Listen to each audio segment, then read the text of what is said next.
Today என்ன special வந்து பார்த்தீங்கன்னா, ஈஸியா பால் பணியாரம் எப்படி வீட்லயே செய்யலான்னு பார்க்கலாம். தேங்காய் துண்டுக்கள சின்ன சின்னதா கட் பண்ணி எடுத்து, இந்த மாரி அலசி ஒரு பவுல்ல நீங்க எடுத்து வச்சுக்கோங்க. அலசி வச்சிருக்க தேங்காய் துண்டுக்கள எடுத்து மிக்ஸி ஜார்ல மாத்திக்கோங்க.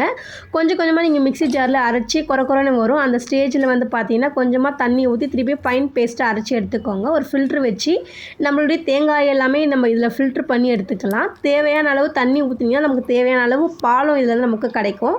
இப்போ பாருங்க, இந்த மாரி ஃபில்டர் பண்ணி எடுத்துக்கோங்க. நமக்கு பாலும் கிடச்சிருச்சு. இந்த ஸ்டேஜில் வந்து பார்த்தீங்கன்னா, எடுத்து வச்சிருக்க 1/2 கப் சுகரை வந்து பார்த்தீங்கன்னா, இது கூட நம்ம சேர்த்து நல்லா மிக்ஸ் பண்ணி விட்டுக்கலாம். 5லேருந்து 6 ஏலக்காய் வந்து இது கூட நம்ம ஆட் பண்ணிக்கலாம். வாசனைக்காக நம்ம ஏலக்காயை நம்ம ஆட் பண்ணுறது. நெக்ஸ்ட்டு வந்து பார்த்தீங்கன்னாக்கா, பணியாரத்துக்கு இப்போ நம்ம ரெடி பண்ண போகிறோம். பணியாரத்துக்கு வந்து பார்த்தீங்கன்னா, 4லேருந்து 5 கப் மாவு எடுத்து கொஞ்சம் உப்பு போட்டு கரைச்சி இந்த மாதிரி வச்சுக்கோங்க. நெக்ஸ்ட்டு ஸ்டவ் ஆன் பண்ணி கடாயில் கொஞ்சம் எண்ணெய் ஊற்றி நல்லா கடாய் காஞ்ச பிறகு வந்து பார்த்தீங்கன்னாக்கா, அதில் வந்து நீங்கள் கொஞ்சம் கொஞ்சமாக இந்த மாவை நீங்கள் ஆட் பண்ணிங்கனாக்கா கொஞ்சம் நல்லா புசு புசுன்னு நமக்கு வெந்து வரும்.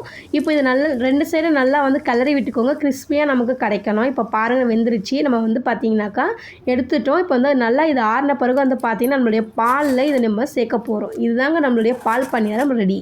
இந்த வீடியோ யாருக்கெல்லாம் பிடிச்சிருக்கோ லைக் பண்ணுங்கள், ஷேர் பண்ணுங்கள், சப்ஸ்கிரைப் பண்ணுங்கள்.